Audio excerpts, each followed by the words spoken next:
En aquel tiempo dijo uno del público a Jesús: Maestro, dile a mi hermano que reparta conmigo la herencia. Él le contestó: Hombre, ¿quién me ha nombrado juez o árbitro entre vosotros? Y dijo a la gente: Mirad, guardaos de toda clase de codicia, pues aunque uno ande sobrado, su vida no depende de sus bienes. Y les propuso una parábola. Un hombre rico tuvo una gran cosecha. Empezó a echar cálculos. ¿Qué haré?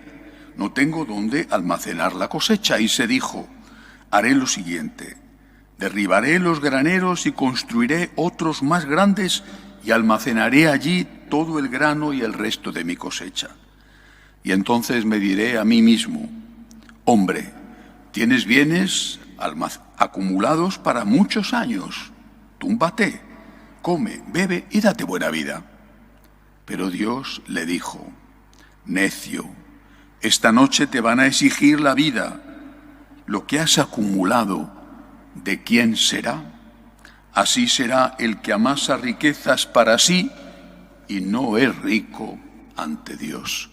Palabra del Señor. Gloria a ti, Señor Jesús. Hoy la Iglesia celebra la memoria litúrgica de San Ignacio de Antioquía, un mártir a caballo entre el siglo I y el siglo II, un importante padre de la Iglesia, con unas cartas que fue escribiendo camino de Roma, donde le iban a martirizar y le martirizaron, y donde sobre todo dejó muy clara la conciencia que ya tenían en aquellos primeros pasos de la Iglesia sobre la función del obispo y sobre la función del obispo de Roma. Nada sin el obispo, decía San Ignacio de Antioquía.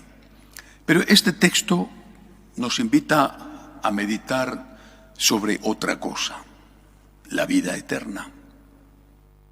No porque lo que ha hecho este señor del cual habla la parábola esté mal hecho, ha tenido una gran cosecha, estupendo, pues ¿qué va a hacer? ¿No la va a tirar? Lo que hace es crear o construir un granero grande y ahí acumula la cosecha y tiene además para muchos años, porque ha sido una cosecha espectacular y extraordinaria.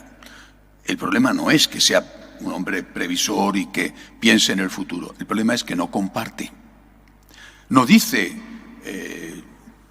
tengo mucha suerte, le debo a Dios mucho, claro que tengo que ser previsor, que lo mismo que ha venido una buena cosecha puede venir una mala y varios años de sequía. Pero hay otras personas que están pasando hambre ahora.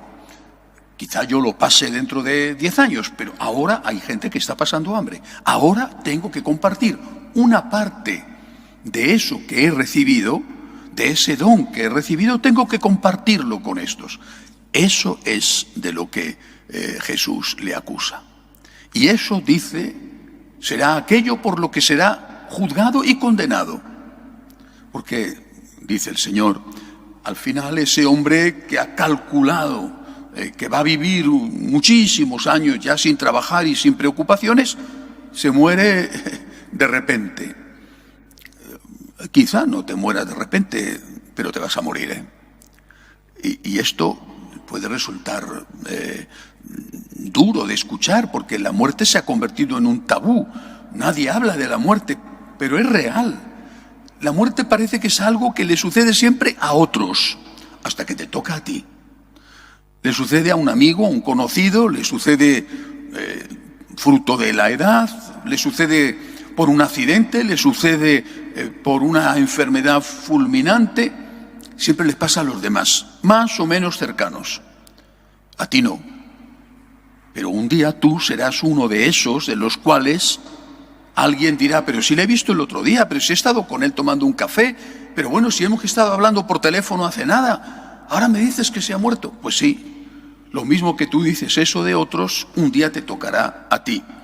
Y un día los demás dirán: fíjate, con lo bien que estaba, ese cáncer que le ha salido donde sea, ¿no? Ya lo decía yo, que no andaba suficiente, o que fumaba demasiado, o que ya lo decía yo, ya se lo he dicho. Lo mismo que tú dices de los demás, cuando han muerto, lo dirán mañana de ti. por anciano, por enfermo, por accidente, lo que sea. Pero a cada uno nos va a tocar. Y lo que tenemos que hacer es tener preparada la vida eterna. Yo comprendo que este discurso no interese, caiga sin hacer efecto alguno a los que no tienen fe. Pobrecillos, cuando piensan en su muerte, piensan en el final absoluto. Unos lo llevarán con más estoicismo y otros lo llevarán con mucho miedo. Y cuando ocurre la muerte de los demás, el dolor siempre está, pero para unos esa muerte es simplemente ley de vida y a ver si nos repartimos la herencia, y para otros es una catástrofe espantosa porque amaban mucho a la persona que se ha ido. Pero aquel que tiene fe sabe que va a volver a encontrarse con ese que ya no está. Ha partido para un largo viaje, pero sigue vivo. Pues la muerte, para ti o para el otro, es algo inevitable. Un día a ti te tocará, un día va a tocar a la persona que más amas. Quizá tú hayas partido antes o quizá no. O quizá tú tengas que verlo y a veces eso es destructivo. En cualquier caso hay que estar preparado. Y la mejor forma de estar preparado tú mismo es ser rico en misericordia, ser rico en generosidad, ser rico en limosnas. Y no me refiero solo a las limosnas del dinero, y también a esas, por supuesto. Ser rico en amor, ser rico en perdón, ser rico en acompañar al que lo necesita, ser rico en misericordia y en las obras de misericordia, las corporales y las espirituales. Y el mejor modo de ayudar al otro, sobre todo a esas personas que amas, es ayudarles a que hagan lo mismo, a que ellos también sean ricos en misericordia. A veces es muy difícil porque esas personas que tú amas han perdido la fe y te oyen hablar de estas cosas y te consideran un pájaro de mal agüero, porque en la muerte no hay que pensar, como si por no pensar en ella no fuera a venir. Bueno, pues tienes que oportunamente decírselo. Mira, el final nos llega a todos. Tú podrás creer que Dios no existe, pero si Dios existe no depende ni de mi fe ni de tu no fe. Y si Dios no existe, tampoco. Pero aunque no sea más que por si acaso, tienes que decirles, estate preparado. Imagínate que sí que existe y que te encuentras allí después de haber vivido no solo de espaldas a Él, sino de espaldas al prójimo. Te encuentras allí con las manos vacías. ¿Qué va a pasar? Ser ricos en misericordia es la mejor manera de preparar la vida eterna, de preparar el futuro que no acaba nunca. Dios existe, hay vida eterna. Prepárate compartiendo, ayudando, practicando esas obras de misericordia. El pasado sábado hablé de la consagración. Insisto, consagrarnos al Sagrado Corazón, al Inmaculado Corazón de María, consagrarnos a Dios, decirle a Dios, soy todo tuyo, cuenta conmigo, aquí estoy, este hombre de barro que soy, este pecador que soy, quiere amarte y hacerte amar, cuenta conmigo. Una consagración que no puede ser solo sentimental. Para mí es el mayor peligro que corren aquellos que quieren consagrarse. Ya me he consagrado muchas veces, no te has consagrado ninguna, porque la consagración implica un cambio de vida, implica unos compromisos, implica una pertenencia, no solamente a la Iglesia, sino a una familia espiritual.